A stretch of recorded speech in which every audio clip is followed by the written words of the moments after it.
জাতীয় থেকে আন্তর্জাতিক প্রান্তিক জনপদ থেকে নগর চারপাশ ঠিক কি ঘটছে এই মুহূর্তে তা নিয়ে আয়োজন এখন চারদিক। সঙ্গে আছি আমি সিফাত শাহরিয়ার। ব্যয় সংকোচন নীতি মানলে আরও কম খরচে পদ্মা সেতু নির্মাণ করা যেত বলে মনে করেন সড়ক পরিবহন ও সেতু উপদেষ্টা মোহাম্মদ ফজলুল কবির খান। বলেন, পদ্মা সেতুর নির্ধারিত ব্যয় থেকে ১,৮৩৫ কোটি টাকা উদ্বৃত্ত ছিল। শুক্রবার বিকেলে পদ্মা সেতু পরিদর্শন শেষে সাংবাদিকদের সাথে মতবিনিময়ে এই কথা বলেন তিনি আরও বলেন, সরকারি কাজে কোনো সিন্ডিকেট বিশেষ সুবিধা পাবে না, এমনকি ভয় ভীতি দেখানোর কোনো সুযোগ নেই। নতুন উদ্যোক্তারা সরকারের পক্ষে আমদানি বা ঠিকাদারি করতে চাইলে সবাই সমান সুযোগ পাবে বলে জানান তিনি। উপদেষ্টা বলেন, নিরপেক্ষভাবে কাজ করে মানুষের আস্থা অর্জন করতে চায় অন্তর্বর্তী সরকার।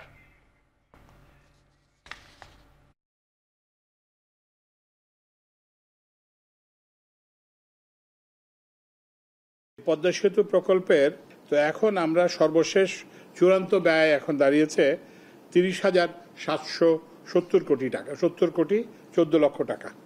তো অর্থাৎ এখানে প্রায় ১,৮৩৫ কোটি টাকা সাশ্রয় হয়েছে। যারা আমাদের বিরোধী তাদেরও আমরা সরকার, সুতরাং যেই ব্যবসা করতে চায় মুক্ত প্রতিযোগিতা অংশ করে সবচেয়ে কম দামে সবচেয়ে ভালো জিনিস যেটা বলে ভ্যালু ফর মানি আমরা যেটাকে বলি সেটা দিয়ে দিবে, আমরা তাদেরকে আমরা ব্যবসার সুযোগ করে দেব। বিগত সরকারের সময়ে যারা গুমের সঙ্গে জড়িত তাদের অবিলম্বে বিচারের আওতায় আনার দাবি জানিয়েছেন ভুক্তভোগীদের পরিবারের সংগঠন মায়ের ডাক।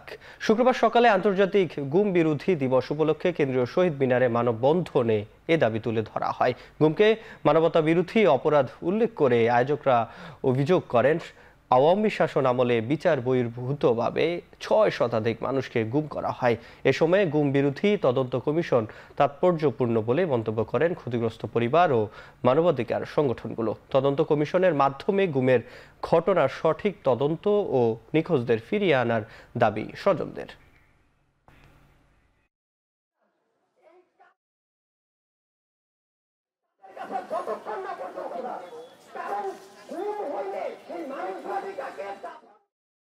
মায়ের ডাককে অনুরোধ করব, প্রতিটা ভিন্ন ভিন্ন বিষয় নিয়ে প্রয়োজন বোধে আমরা গণশুনানির আয়োজন করে শুরু থেকে শেষ পর্যন্ত যারা গুম, অপহরণ, খুন, রাষ্ট্রীয় সন্ত্রাসের জন্য দায়ী তাদের সবাইকে আমরা আইনের আওতায় সবাইকে দাঁড় করাতে চাই।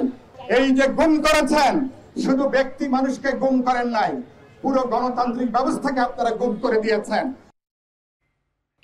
আসন্ন দুর্গাপূজা ঘিরে অস্থিতিশীল পরিস্থিতির চেষ্টা হলে তা শক্ত হাতে জবাব দেওয়া হবে বলেছেন যুব ক্রীড়া উপদেষ্টা আসিফ মাহমুদ সজীব ভুইয়া। আর অন্তর্বর্তী সরকার সব ধর্মের মানুষের সেবা করে যাবে বলেও জানিয়েছেন ধর্ম উপদেষ্টা ডক্টর আফম খালিদ হোসেন।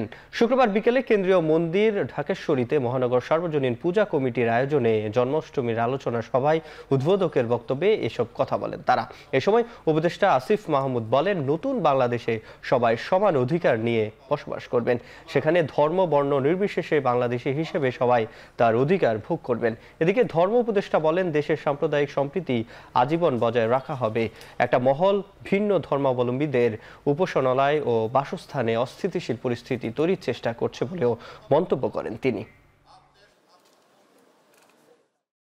ছাত্র জনতার স্বতঃস্ফূর্ত অংশগ্রহণে ধর্ম বর্ণ মত নির্বিশেষে সকলের অংশগ্রহণ, সকলের রক্তের বিনিময়ে আমরা সেই লড়াইয়ে সফল হয়েছি।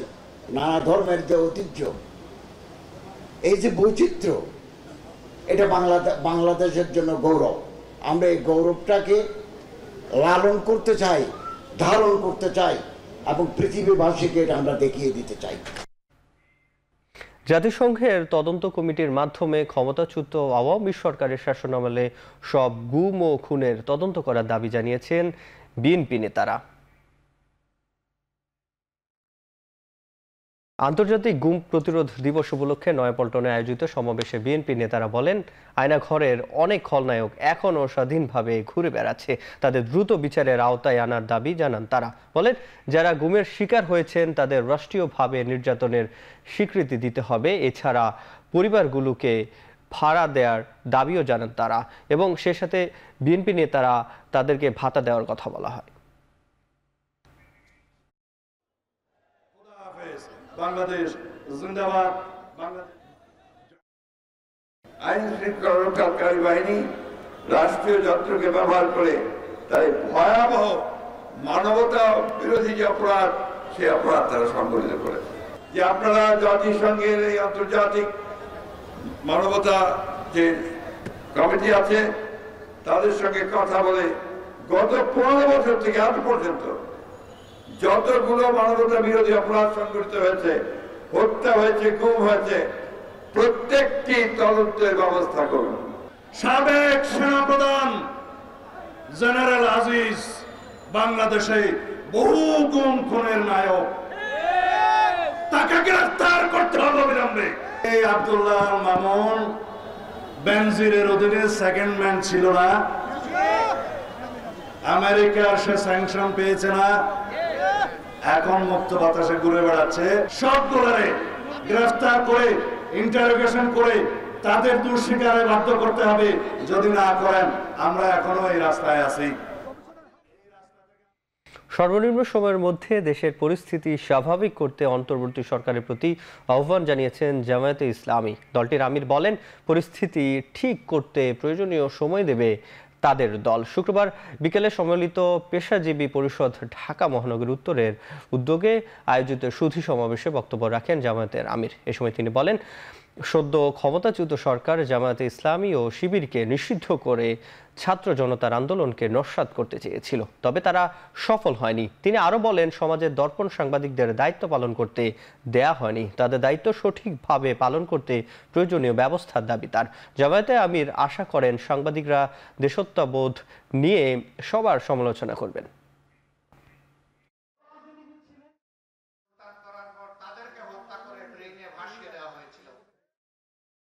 বর্তমানে যে সরকার আছে, জনগণই তাদেরকে এই দায়িত্ব দিয়েছে। তাদের মূল কাজ হচ্ছে রাষ্ট্রের যে বিশাল ধ্বংস সাধন করা হয়েছে, প্রাতিষ্ঠানিক জায়গাগুলোকে এলোমেলো করে দেওয়া হয়েছে, সর্বনাশ করে দেওয়া হয়েছে, দ্রুততম সময়ের ভিতরে তারা এগুলাকে পুনর্বিন্যাস করবেন। নির্বাচনের জন্য একটা অনুকূল পরিবেশ তৈরি করবেন। যখনই অনুকূল পরিবেশ তৈরি হয়ে যাবে, তখন একটি অর্থবহ, গ্রহণযোগ্য, সুষ্ঠু নির্বাচন জাতিকে উপহার দিয়ে তারা আবার তাদের স্ব কর্তব্যের জায়গায় চলে যাবে। এখন চারদিকে নিচ্ছে একটা বিরতি, ফিরছি একটু পরেই।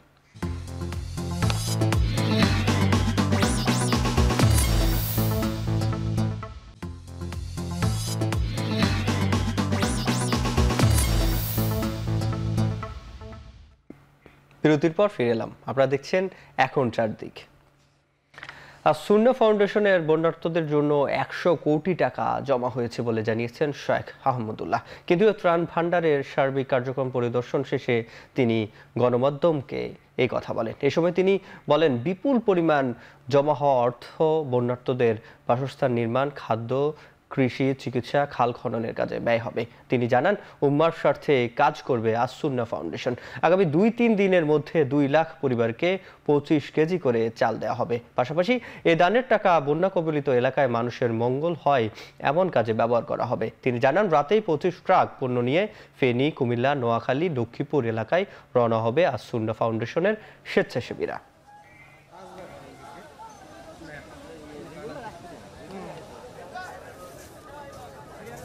আল্লাহ তাআলার অশেষ অনুগ্রহে, সাধারণ মানুষের আস্থায় আমাদের ত্রাণ তহবিলের টাকা 100 কোটি ছাড়িয়েছে।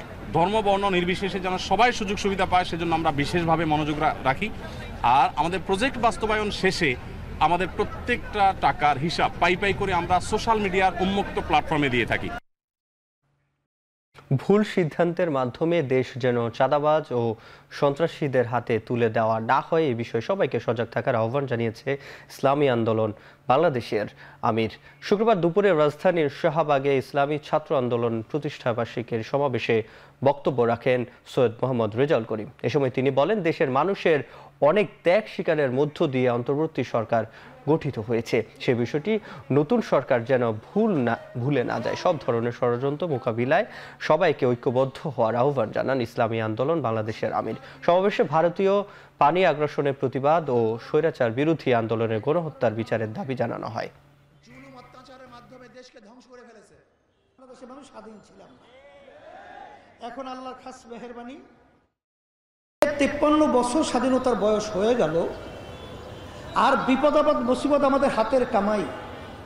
আমরা যেন সামনে আবার আমাদের ভুল সিদ্ধান্তের মাধ্যমে আমরা যেন আবার এই সুন্দর দেশটাকে আবার একদম পরাধীনতা এবং খুনিগুমি এবং চাঁদাবাজ সন্ত্রাসীদের হাতে আবার যেন আমাদের দেশটাকে তুলে না দেয়। এখন চারদিকে নিচ্ছি আরেকটা বিরতি, ফিরছি একটু পরেই।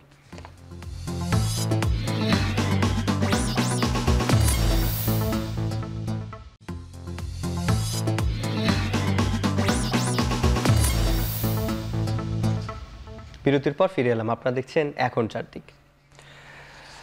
আওয়ামী লীগের সাবেক সংসদ সদস্য আনার হত্যা মামলায় অভিযুক্ত জিহাদ হাওলাদার ও সিয়াম হোসেনকে আরও 12 দিনের জেল হেফাজতে পাঠানোর নির্দেশ দিয়েছেন ভারতের একটি আদালত। শুক্রবার দুপুরে পশ্চিমবঙ্গের উত্তর 24 পরগনা জেলার বারাসত মহকুমা আদালতের বিচারক এই নির্দেশ দেন। এদিন জিহাদ হাওলাদারকে আদালতে হাজির করা হলেও শারীরিক অসুস্থতার কারণে সিয়াম হোসেনকে আদালতে তুলতে পারেনি সিআইডি। আগামী 13 সেপ্টেম্বর মামলার পরবর্তী শুনানির তারিখ নির্ধারণ করা হয়েছে। এর আগে 16 আগস্ট 263 পৃষ্ঠার চার্জশিট দাখিল করে সিআইডি। চাঞ্চল্যকর এই হত্যা মামলায় সাক্ষী রাখা হয়েছে 101 জনকে। গেল মে মাসের 12 তারিখে কলকাতার গিয়ে নিখোঁজ হন আনার। পরবর্তীতে 12 মে নিউ টাউনের একটি আবাসিক ভবনের সেপটিক ট্যাঙ্ক থেকে উদ্ধার করা হয় সাবেক সংসদ সদস্যের মরদেহের অংশবিশেষ। জিহাদ হাওলাদার এবং মোহাম্মদ সিয়াম দুজনকেই অ্যারেস্ট করার পরে উইদিন 90 ডেজ সিআইডি চার্জশিট দিয়েছে এবং চার্জশিট দিয়েছে 263 পেজের মোট চার্জশিট দিয়েছে। এই চার্জশিটে মোট সাক্ষী রেখেছে 101 জনকে। এবার খেলার প্রসঙ্গ। বৃষ্টিতে পরিত্যক্ত হয়ে গেল বাংলাদেশ পাকিস্তান টেস্টের প্রথম দিন। সিরিজের দ্বিতীয় ম্যাচটিতে বল গড়ানো তো দূরে থাক, টসই হয়নি।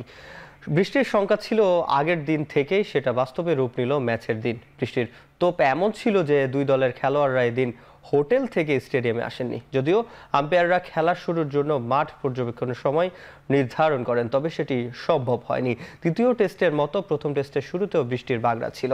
সেদিন 41 ওভার খেলা হয়েছিল। 2 ম্যাচ সিরিজের প্রথমটিতে 10 উইকেটে জিতে এগিয়ে রয়েছে বাংলাদেশ। শেষ ম্যাচ ড্র হলে কিংবা টাইগারদের জিততে পারলে রাওয়ালপিন্ডি থেকে রচিত হবে ইতিহাস। দেখছেন এখন চারদিকে ছিলাম।